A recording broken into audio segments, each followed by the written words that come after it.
Hello everyone, welcome to Sinkhuri education. मैं हूं प्रेरणा गुप्ता और जैसा कि आप जानते हैं कि हम चैप्टर नंबर 9 लाइट प्रकाश पढ़ रहे थे। तो अभी तक आपने जो पढ़ा है उसमें आई थिंक कोई दिक्कत नहीं होगी, आपको लास्ट की सारी क्लासेस एकदम क्लियर हो गई होंगी। और आज की क्लास के अंदर हम पढ़ने वाले हैं इमेज फॉर्मेशन, प्रतिबिंब का निर्माण कैसे होता है बाय लेंसेज। अभी तक हमने पहले क्या पढ़ा था, दर्पण के द्वारा प्रतिबिंब का निर्माण कैसे होता है, दर्पण में जो परावर्तन होता था उसके बाद प्रतिबिंब कैसे बनता था, कहाँ बनता था, उसका स्वरूप क्या होता था। आज हम उसी तरीके से पढ़ेंगे कि लेंस के द्वारा प्रतिबिंब का निर्माण कैसे होता है, उसका स्वरूप कैसा होगा।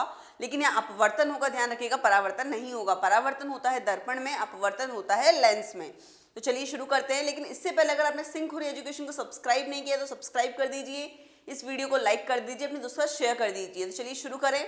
आज पढ़ रहे थे हम जैसे प्रतिबिंब निर्माण। तो पहले तो एक टेबल है कि इस टेबल के हिसाब से प्रतिबिंब कैसे बनेगा, कहाँ बनेगा, उसका स्वरूप क्या होगा, उसका आकार क्या होगा, वो होगा। अगर आपको उसका पहले स्क्रीनशॉट लेना तो स्क्रीनशॉट ले लो, फिर मैं आपको बताती हूँ कि कैसे इसको समझना है डायग्राम्स की हेल्प से, साथ के साथ इसे याद भी कैसे करना है। क्योंकि बहुत कंफ्यूजन रहता है स्टूडेंट्स का ये कि ना हमें याद नहीं रहता है कि कहाँ कौन सा प्रतिबिंब कैसे बन रहा है, कब आकार छोटा होगा, कब बड़ा होगा।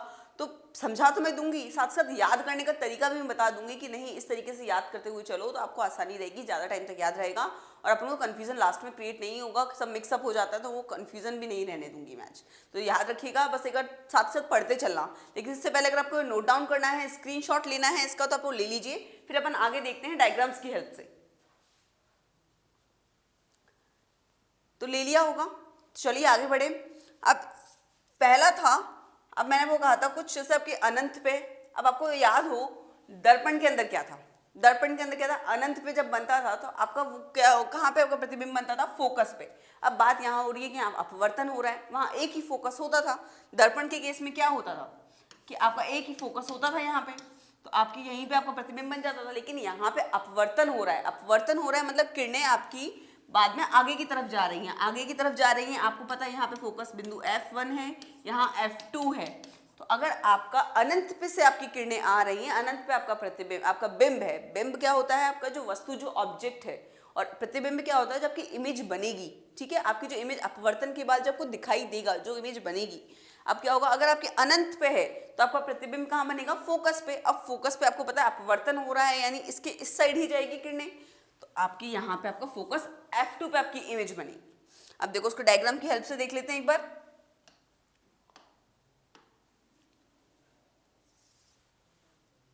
कलर चेंज करती जाऊंगी, साथ साथ इसी डायग्राम के अंदर सबको समझाती जाऊंगी। अगर आपका कहीं यहाँ पे कहीं अनंत पे इमेज है तो क्या होगा, आपकी जो प्रतिबिंब बनेगा वो आपका इस पॉइंट पे बनेगा, F2 पे, ठीक है। अब साथ के दूसरा क्या है, आपका स्वरूप क्या होगा, स्वरूप होगा वास्तविक एवं उल्टा। अब ये तो सेम ही हो गया, ये तो सेम ही हो गया, पहले भी यही था, वास्तविक और उल्टा। आपने दर्पण के केस में देखा होगा, मोस्ट ऑफ द केसेस के अंदर हमारा स्वरूप क्या था, वास्तविक और उल्टा। तो आपको इसमें कोई कंफ्यूजन नहीं होगी, देखो सारे हुए, बाद में लास्ट में आ जाता है एक आभासी और सीधा। लास्ट वाला केस हम बाद में डिस्कस करेंगे, उसके अंदर भी ऐसे ही था, लास्ट में एक आभासी और सीधा था, बाकी सबके स्वरूप क्या थे, वास्तविक एवं उल्टे। प्रतिबिंब का आकार यानी बहुत छोटा हो जाएगा, बिंदुवत हो जाएगा, क्योंकि अनंत पे आपका बिंब रखा हुआ है तो उसकी इमेज भी बहुत छोटी बनेगी, तो आपकी इमेज हो जाएगी छोटी। अब सेकंड हम देखते हैं अनंत एवं 2F1 के बीच में, ठीक है। अब सेकंड हो गया, हम अनंत से थोड़ा थोड़ा बिंब को क्या हो रहा है, लेंस के पास लेते हुए आते जा रहे हैं। हमारा काम कैसा होगा, किस तरीके से हमें याद करना है, पहले अनंत पे, फिर अनंत से थोड़ा सा पास लेके आए, फिर अनंत व 2F1 के बीच में, फिर देखो क्या है 2F1 पे, फिर बाद में 2F1 और F1 के बीच में। अब 2F1 क्या है, 2F1 क्या चीज़ आई, 2F1 चीज़ आपकी जो फोकस दूरी थी ना उसको डबल कर दिया गया। उसको डबल करने पे जो आपका जो पॉइंट लिया ना दैट इज 2F1, ठीक है। तो अनंत और 2F1 के बीच में हुआ, फिर बाद में 2F1 पे हमने रखा, फिर जैसे जैसे क्या हुआ, हम सीधे सीधे जो आपका जो बिंब है, जो आपका ऑब्जेक्ट है, उसे हम लेंस के पास लेते हुए आ रहे हैं। इस तरीके से लिखा हुआ है अनंत पे, अनंत और 2F1 के बीच में, 2F1 पे, फिर 2F1 व F1 के बीच में, फिर F1 पे, फिर F1 और प्रकाशिक केंद्र जो आपके दर्पण के केस में ध्रुव हुआ करता था, यहाँ प्रकाशिक केंद्र मैंने आपको जैसे पहले लास्ट क्लास में एक्सप्लेन किया था, तो F1 और प्रकाशिक केंद्र के बीच में इस तरीके से आपका जो, जैसे आपका यहाँ लेंस है, यहाँ आपका लास्ट में कभी आपका बिंब हुआ करता था, वो धीरे धीरे धीरे धीरे धीरे कहाँ कहाँ हम रखते जा रहे हैं। अब आपको याद रखना पड़ेगा, आपको टर्म्स पता होनी चाहिए, F1 क्या होता है, 2F1 क्या होता है, प्रकाशिक केंद्र क्या होता है। अगर आपको टर्म्स नहीं याद है, नहीं पता है, तो आप एक लास्ट क्लास जाके चेक कर लीजिएगा, वहाँ मैंने आपको सारी टर्म्स अच्छे से एक्सप्लेन की हुई हैं, तो चलिए आगे बढ़े। अब बिंब तो यहाँ आ गया, बिंब तो हम समझ गए कि हम आप सीधे से पास लेते जा रहे हो। आपका प्रतिबिंब कैसे बनेगा, प्रतिबिंब कैसे बन रहा है? अब देखो हमने क्या अनंत पे था तो हमारा F1 पे इमेज बन रही थी, अनंत पे था तो हमारी F2 पे इमेज यानी फोकस पे इमेज बन रही थी। अब क्या हुआ, अनंत से थोड़ा सा पास आया 2F1 के बीच में, तो क्या हुआ आपका जो प्रतिबिंब था वो फोकस से थोड़ा दूर जाता जाएगा। अब ये चीज नोटिस करते चलो, ये सिर्फ मैं सिर्फ 5 पॉइंट तक की बात करूँ, छठा पॉइंट नहीं, 5 पॉइंट तक याद कैसे करना है। जैसे जैसे आपका बिंब, आपकी इमेज, आपका बिंब है, जो आपका ऑब्जेक्ट है वो लेंस के क्लोज आता जाएगा ना, जैसे जैसे लेंस के समीप आता जाएगा वैसे वैसे आपका प्रतिबिंब यानी इमेज वो आपके लेंस से दूर होती चली जाएगी। इस तरीके से आपको याद करना है। अब ये देखो यहाँ अनंत पे आपकी वो थी बिंब था, आपका जो इमेज बन रही है वो फोकस F2 पे बन रही है। फिर अनंत वो 2F1 के बीच में थोड़ा सा पास आ गया, अनंत से थोड़ा सा पास आ चुका है, तो देखो F2 से वो आगे चला गया, 2F2 के बीच में बनने लग गया हमारा प्रतिबिंब। अगर हमारा 2F1 पे ऑब्जेक्ट है हमारा, तो हमारे अभी क्या हो रहा है, थोड़ा सा और दूर चला गया। पहले तो F2 और 2F2 के बीच में था, अब सीधा 2F2 पे आ गया, तो आपके 2F2 पे बन जाएगा। फिर 2F1 और F1 के बीच में आ गया, तो फिर क्या हो जाएगा 2F2 और अनंत के बीच में, 2F2 से और दूर चला गया। जैसे जैसे आप लेंस के पास लेके जा रहे हो, जैसे जैसे इमेज दूर होती जा रही है, तो 2F2 अनंत के बीच में चला गया। फिफ्थ इज F1 पे हो तो अनंत पे बन जाएगा। अब अगर आपने ये केस याद किया, जैसे दर्पण के केस में भी तो हमने ये किया था, अगर आपने ये केस याद किया तो आपका ये केस एकदम एग्जैक्ट अपोजिट होता है। अनंत फोकस F2, F1, यहाँ F1 F2 का थोड़ा सा रहेगा। आप ये बात याद रखना, देखो स्टार्टिंग के 5 केसेस में पहले क्या होता है, एक ही फोकस होता था, यहाँ पे फोकस 2 हो रहे हैं, क्योंकि अगर आपके लेंस के एक साइड आपका ऑब्जेक्ट है तो दूसरी साइड आपकी इमेज बन रही है, तो दूसरी साइड इमेज बन रही है वो F2, 2F2 इस तरीके से कंसीडर की हुई है। तो इसमें कोई कंफ्यूजन नहीं होना चाहिए आपको। F1 पे है तो आपका क्या होगा, अनंत पे आपका प्रतिबिंब बन जाएगा। तो ये समझ में आ गया। अब इसे डायग्राम से देख लेते हैं। ये तो हो गया याद करने का तरीका कि किस तरीके से आपको देखना है। जैसे जैसे आपका बिंब आपके लेंस के पास आता जाएगा, वैसे वैसे आपका जो प्रतिबिंब है, आपकी इमेज है, वो लेंस से दूर होती चली जाएगी। ठीक है, अब देखते हैं कैसे कैसे आपकी एग्जाम्पल्स या आपकी डायग्राम की हेल्प से अब देख लेते हैं।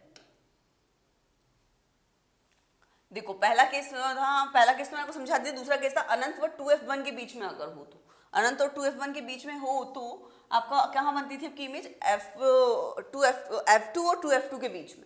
ठीक है, अब देखो अनंत और 2F1 के बीच में हमने ये ले लिया ऑब्जेक्ट, उसकी इमेज कहाँ बन रही है, F2 और 2F2 के बीच में। अब अगर हो सकता है कि 2F1 पे आपका ऑब्जेक्ट बन जाए, कलर ले लेते हैं हमको जिससे आपको कंफ्यूजन नहीं हो। जैसे हमने अगर 2F1 पे हमारा ऑब्जेक्ट हुआ तो क्या होगा, 2F2 पे हमारा फिर आपकी इमेज बन जाएगी। प्रतिबिंब हमेशा वास्तविक एवं उल्टा बनेगा, ये बात याद रखना, उल्टा ही बनेगा। ये स्टार्टिंग के 5 केसेस में फिक्स है। फिर उसके बाद जैसे जैसे इसके आगे बढ़ाते चले जाएंगे, अब जैसे अगर 2F1 और F1 के बीच में आ गया तो क्या हो जाएगा, फिर आपकी जो इमेज है वो 2F2 अनंत के बीच में बन जाएगी। वो F1 पे आ गया तो आपकी वो अनंत पे बन जाएगी। F1 पे अगर आपका ऑब्जेक्ट आ जाता है, F1 पे मान लीजिए आपका ऑब्जेक्ट आ गया, तो आपको क्या होगा, आपकी इमेज जो होगी वो कहीं अनंत पे बन जाएगी। ठीक है, और सीधे से जैसे पहले क्या था, बिंदुवत था, आकार सबसे छोटा, फिर थोड़ा बड़ा, फिर जब 2F1 पे आते हैं तो आपका आकार एकदम बराबर हो जाएगा। जितने आपके ऑब्जेक्ट का साइज होगा उतना ही आपकी इमेज की साइज होगी।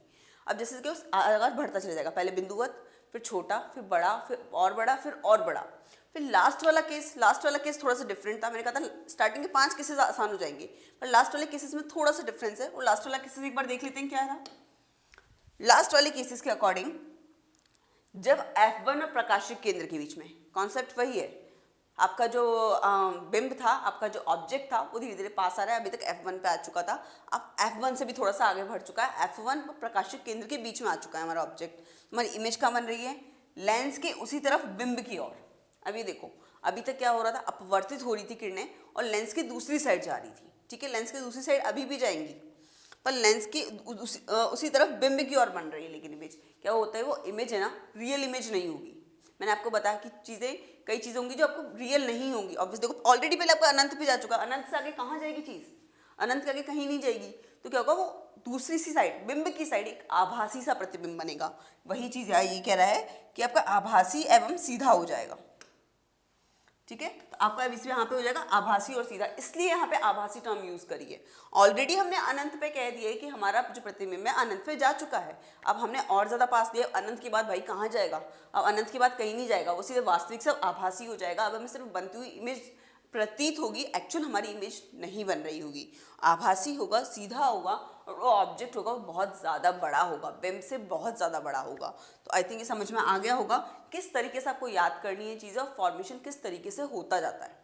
ठीक है, अगर आपको कोई कन्फ्यूजन है तो एक बार वापस देख लीजिएगा इस वीडियो को, वापस पीछे जाके कि आपको किस तरीके से, अगर आपने देखो दर्पण का केस देखा होगा ना, दर्पण के केस में सिमिलरिटी यही है, दर्पण के केस और ये वाला केस एकदम सेम है।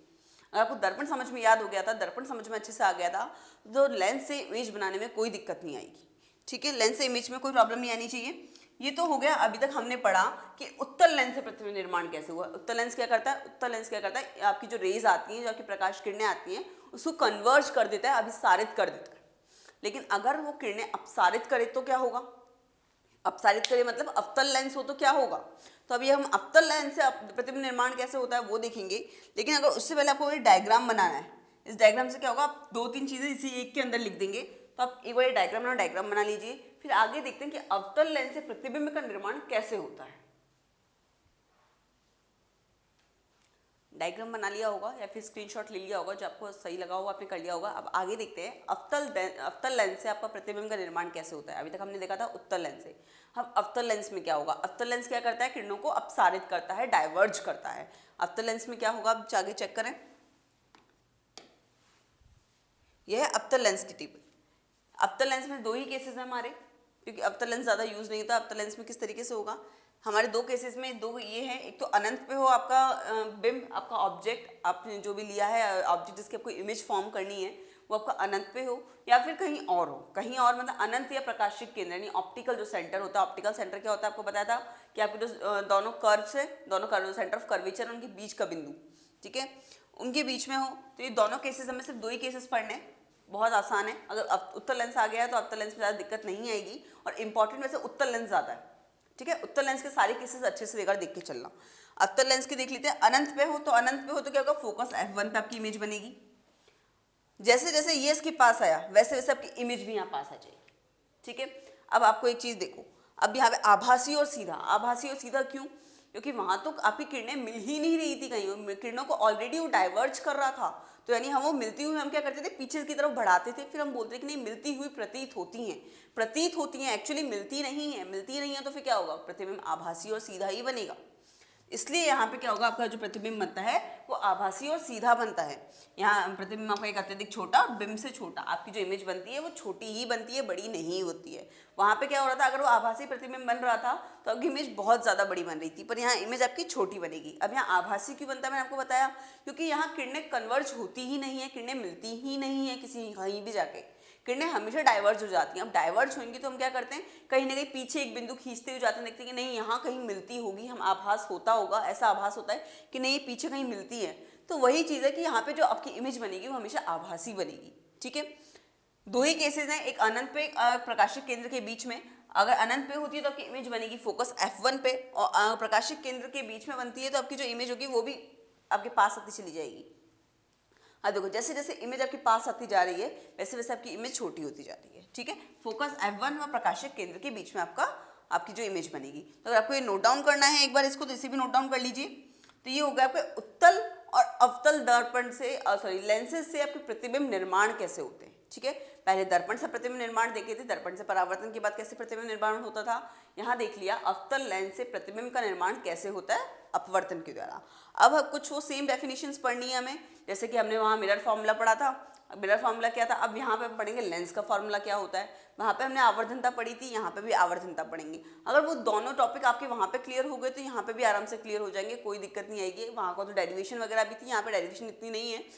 तो आपको बस ये 2 टॉपिक और पढ़ने, फिर आपका ये चैप्टर बस ये 2 पॉइंट्स और बचे, फिर खत्म हो जाएगा। लेंस की आवर्धनता, लेंस की क्षमता और एक मिरर फॉर्मूला, जो फटाफट हम कंप्लीट कर लेते हैं। लेकिन उससे पहले अगर आपको ये प्रतिबिंब कैसे बन रहा है, इमेज कैसे बन रही है, आपको ये टेबल लिखनी है तो आप नोट डाउन कर लीजिए, फिर अपन आगे बढ़ते हैं। तो नोट डाउन कर लिया, आगे बढ़े। अब मैंने कहा आपने अब यहाँ पे मिरर फॉर्मूला पढ़ा था। मिरर फॉर्मूला क्या था, 1/f = 1/v + 1/u। यहाँ हम पढ़ेंगे लेंस फॉर्मूला। लेंस फॉर्मूला क्या है, कुछ सिमिलर हो गया, कुछ अब आपको पहले v क्या था, u क्या था, f क्या था। v क्या था आपकी प्रतिबिंब से ध्रुव की दूरी, u क्या था बिंब से ध्रुव की दूरी, और f था फोकस से ध्रुव की दूरी। यहाँ पे वो सेम हो जाएगा। यहाँ पे v हो जाएगा प्रतिबिंब से आपकी, अब ध्रुव तो यहाँ है नहीं, यहाँ प्रकाशिक केंद्र है, तो प्रतिबिंब की आपकी प्रकाशिक केंद्र से दूरी, जिसे प्रतिबिंब दूरी भी कहा जाता है। यूज हो जाएगा बिंब से प्रकाशिक केंद्र की दूरी, जिसे हम बिंब दूरी भी कह सकते हैं। और एफ का आपको पता है फोकस दूरी हो जाएगी, जो आपकी प्रकाशिक केंद्र से फोकस की दूरी मैंने आपको बताया था, F1 हो या F2 वो दूरी सेम ही रहती है। तो ये तो आपकी हो गई आपकी पहले स्टैंडर्ड, आपकी जो पॉइंट्स आपको बोलते हैं F, V और U होते क्या है, ठीक है। तो आपको इसमें कोई दिक्कत नहीं आनी चाहिए। अब वहां पे आपका मिरर फॉर्मूला क्या था, मिरर फॉर्मूला देखिए मैं साथ के साथ पुरानी चीजें भी एक बार लेती चल रही हूँ, क्योंकि चैप्टर थोड़ा सा लेंदी है। तो आपको पहले मैंने परावर्तन पढ़ाया था, अब अपवर्तन पढ़ा रही हूँ, लेकिन अपवर्तन पढ़ाते पढ़ाते मैं आपको परावर्तन का पूरा रिवीजन भी साथ के साथ लेती चल रही हूँ। तो इससे क्या होगा, फटाफट चीजें याद होती चली जाएंगी। मिरर फॉर्मूला क्या था वहां पे, 1/f is equals to 1/v plus 1/u, ठीक है। वहां पर मिरर फॉर्मूला ये था, और यहाँ पे क्या है 1/v माइनस 1/u, ठीक है। प्लस और माइनस का फर्क है, ये तो मैंने प्रूफ करके भी बता दिया था, क्योंकि आपके सिलेबस के अंदर इसका प्रूफ है, डेरिवेशन है, वो डेरिवेशन इंपॉर्टेंट भी है, ठीक है। यहाँ पे आपकी कोई डेरिवेशन गिवन नहीं है, 1/f is equal to 1/v minus 1/u। तो ये हो गया आपका लेंस का फॉर्मूला, मिरर फॉर्मूला और लेंस फॉर्मूला, कोई कंफ्यूजन नहीं होनी चाहिए, आराम से याद हो जानी चाहिए मिरर फॉर्मूला लेंस फॉर्मूला क्या होते हैं। अब नेक्स्ट पढ़ते हैं आवर्धनता। आवर्धनता क्या होती है, मैग्निफिकेशन क्या होता है। मैग्निफिकेशन सेम डेफिनेशन, आपने वहां क्या पढ़ा था, कितनी प्रतिबिंब की हाइट है, कितनी मैग्नीफाई हुई है, कितनी आवर्धन हुई है, वही अपन होती थी आवर्धनता। हमें मालूम पड़ जाता था कि आपकी जो आपकी हाइट होती है, प्रतिबिंब की हाइट होती है, और नीचे हम क्या करते थे, बिंब की हाइट कर देते थे, दैट इज मैग्निफिकेशन। तो एक मैग्निफिकेशन और देख लेते हैं, ये अगर आपने नोट कर लिया होगा लेंस सूत्र क्या होता है। अब नेक्स्ट है आवर्धनता, मैग्निफिकेशन, किसी लेंस द्वारा बिंब को आवर्धित करने की क्षमता, ये हो गई आपकी लेंस की आवर्धनता। वहां क्या था, दर्पण द्वारा बिंब को आवर्धित करने की क्षमता, दैट इज दर्पण की आवर्धनता, या फिर मैग्निफिकेशन ऑफ द मिरर और magnification of the lens, English में इस तरीके से बोलते हैं। क्षमता को आवर्धनता कहते हैं। लेंस द्वारा उत्पन्न आवर्धन को प्रतिबिंब की ऊंचाई एवं बिंब की ऊंचाई के अनुपात में दर्शाते हैं। सेम लेंस सेम मिरर जैसा है, आपने दर्पण में पढ़ा था, सेम उसकी जैसा यही हो गया। अब देखो वहां पे भी था H'/H, और साथ के साथ उसे किस तरीके से रखते थे, अब बिंब की दूरी और प्रतिबिंब की दूरी से भी इसे कनेक्ट करके रखा था, तो यहाँ पे भी V/U आ जाएगा। साथ के साथ अगर वास्तविक और उल्टा बन रहा है, उल्टा बन रहा है तो आपको पता है माइनस लगाया जाता है। मैंने आपको कार्तीय चिन्ह प्रणाली पहले ही बताई थी, कार्तीय चिन्ह प्रणाली के हिसाब से आपको क्या करना होता है, कब प्लस लेते हैं, कब माइनस लेते हैं। अगर आपने नहीं देखा तो प्रीवियस क्लासेस में मैंने बहुत अच्छे से एक्सप्लेन किया हुआ है कार्तीय चिन्ह प्रणाली किस तरीके से फॉलो की जाती है, तो वो वीडियो जाके चेकआउट कर सकते हैं। अभी भी माइनस आ जाएगा और आभासी और सीधा के लिए प्लस आ जाता है, पर क्या मोस्ट ऑफ द केसेस में हमने उत्तल के लेंस में देखा कि मोस्ट ऑफ द केसेस के अंदर जो प्रतिबिंब बनता था वो वास्तविक एवं उल्टा बनता था, तो इसलिए ऋणात्मक साइन ज्यादा ले लिया जाता है। तो ये हो जाएगा आपका प्रतिबिंब की ऊंचाई, बिंब की ऊंचाई H'/H is equals to V/U, और माइनस और प्लस का आपको मैंने कार्तीय चिन्ह प्रणाली के अनुसार समझा दिया है। तो अभी तो आप सिर्फ इतना लिख लीजिए, इक्वल्स टू V/U। ये आपको पता है प्रतिबिंब की प्रकाशिक केंद्र से दूरी, U इज आपकी बिंब की प्रकाशिक केंद्र से दूरी। तो एक बार आपको अगर ये नोट करना है आवर्धनता मैग्निफिकेशन की डेफिनेशन जो सेम आपकी दर्पण की जैसी, तो आप नोट डाउन कर सकते हैं या फिर स्क्रीनशॉट ले सकते हैं। स्क्रीनशॉट लेना है तो स्क्रीनशॉट ले लीजिए, बाकी अपन आगे देखते हैं। आपने नोट डाउन कर लिया, आगे बढ़े। अब हमारे इस चैप्टर का लास्ट टॉपिक लेंस की क्षमता। और भी टॉपिक था, एक नेत्र की संरचना के बारे में, नाक के बारे में, लेकिन वो क्या हुआ रिड्यूस सिलेबस के हिसाब से वो टॉपिक हट चुका है। अब हमारा लास्ट टॉपिक है लेंस की क्षमता, पावर ऑफ द लेंस। तो हम वो पढ़ लेते हैं, फिर हमारा चैप्टर एकदम फिनिश हो जाएगा। लेंस की क्षमता, लेंस की प्रकाश किरणों को अभिसारित या अपसारित करने की क्षमता कहलाती है लेंस की क्षमता, ठीक है। अब अभिसारित और अपसारित करने की क्षमता क्या है, जैसे देखो आपको पता है कि उत्तल लेंस और अवतल लेंस क्या करता है। उत्तल लेंस क्या करता है, अभिसारित करता है, और अवतल लेंस क्या करता है, अपसारित करता है। According to the power of the lens, इस थ्योरी के हिसाब से अगर आपकी फोकस दूरी यानी फोकल लेंथ जितनी कम होगी उतनी उसकी पावर ज्यादा होगी। पावर ज्यादा मतलब वो उतनी ही ज्यादा कन्वर्ज होगी, उतनी ही ज्यादा मुड़ेंगी। जितनी फोकस दूरी कम होगी उतनी ही कम मुड़ेगी उत्तल लेंस के केस में। अवतल लेंस के केस में जितनी ही फोकस दूरी कम होगी उतनी ही ज्यादा किरणें डाइवर्ज होंगी, जितनी ही ज्यादा किरणें अपसारित होंगी। तो समझ में आ गया लेंस की क्षमता क्या होती है। लेंस की क्षमता होती है कि किरणें कितनी कन्वर्ज हो रही है, कितनी जाके मुड़ रही हैं, कितनी अभिसारित हो रही हैं, या फिर कितनी अपसारित, कितनी डाइवर्ज हो रही है, कितनी ज्यादा अभिलंब से आपकी दूर जा रही है।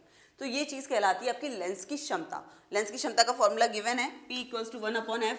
इससे साफ समझ में आ रहा है कि फोकस दूरी जितनी कम होगी उतनी हमारी क्षमता लेंस की ज़्यादा होती जाएगी। ठीक है, जितनी ज़्यादा आपकी फोकस दूरी ज़्यादा होती चली जाएगी उतनी आपकी लेंस की क्षमता कम होती चली जाएगी। अब देखो फोकस दूरी है, फोकस दूरी की यूनिट क्या होगी? फोकस दूरी है मीटर ऑब्वियसली, तो जो एफ की जो यूनिट होती है वो तो होती है मीटर, बट आपकी जो पावर ऑफ द लेंस, जो पावर है इसकी यूनिट होती है डायोप्टर।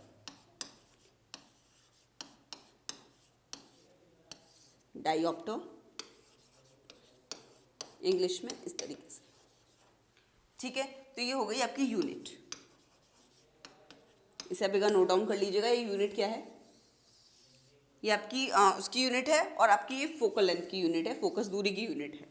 तो ठीक है, एक बार आपको फुल लेंस की क्षमता के बारे में देख रहे हो तो लेंस की क्षमता देख लीजिए। लेंस की क्षमता बहुत छोटा सा टॉपिक है, उसके अंदर ये है किरणों को अभिसारित या अपसारित करने की क्षमता, यानी जितनी ज्यादा फोकस दूरी कम होगी उतनी ही ज्यादा उसकी पावर ज्यादा होगी, उतनी ही किरणें ज्यादा मुड़ेंगी या फिर दूर जाएंगी या फिर उसकी तरफ मुड़ेंगी। अब अवतल लेंस की केस में क्या होगी, ज्यादा अभिलंब की तरफ मुड़ेंगी, और अवतल लेंस की केस में ज्यादा डाइवर्ज हो जाएंगी। तो बाकी ये नोट कर लीजिए, ये हमारा चौथा चैप्टर का लास्ट टॉपिक। फिर उसके बाद हमारा चैप्टर हो गया है कंप्लीट, यानी हमारा चैप्टर 9 हो चुका है कंप्लीट। हमारा केमिस्ट्री कंप्लीट था, हमारा फिजिक्स में अब चैप्टर 9 कंप्लीट हो चुका है। चैप्टर 10 के अंदर बहुत सारा कोर्स रिड्यूस हो चुका है, वो फटाफट कर लेते हैं। उसके बाद हमारा हो जाएगा फिजिक्स वाला पोर्शन एकदम कंप्लीट, यानी फिजिक्स वाला पोर्शन अगर ये चैप्टर कंप्लीट हो जाता है आपका आधे से ज्यादा फिजिक्स का पोर्शन कंप्लीट हो चुका है। तो आई होप आपको इस चैप्टर में कोई प्रॉब्लम नहीं आई होगी, सब कुछ अच्छे से समझ में आ गया होगा, कोई दिक्कत नहीं होगी। अगर कोई दिक्कत आ रही है, किसी टॉपिक में कोई प्रॉब्लम आ रही है, तो आप हमें कमेंट्स करके बता सकते हैं। हम उस प्रॉब्लम को एज सुन एज पॉसिबल जितना हो सके उसको सॉल्व करने की कोशिश करेंगे, फटाफट उस पर वीडियो बनाने की कोशिश करेंगे। तो आप जब तक इसके लिए इस चैप्टर को अच्छे से पढ़िए, बाकी सारी वीडियोस देखिए। इसका आपको वहाँ पे प्लेलिस्ट में आपको सारे वीडियोस आपके मिल जाएंगे चैप्टर के, आपको हर चैप्टर वाइज आपके प्रॉपर वीडियोस मिल रहे हैं। और बाकी अपन मिलते हैं नेक्स्ट क्लास में, जिसमें हम पढ़ेंगे आपका नेक्स्ट चैप्टर वर्क पावर और एनर्जी, कि आपकी वर्क पावर एनर्जी, जो चैप्टर हमारा फिजिक्स का लास्ट चैप्टर होगा। तो मिलते हैं फिर नेक्स्ट क्लास में। Thank you so much.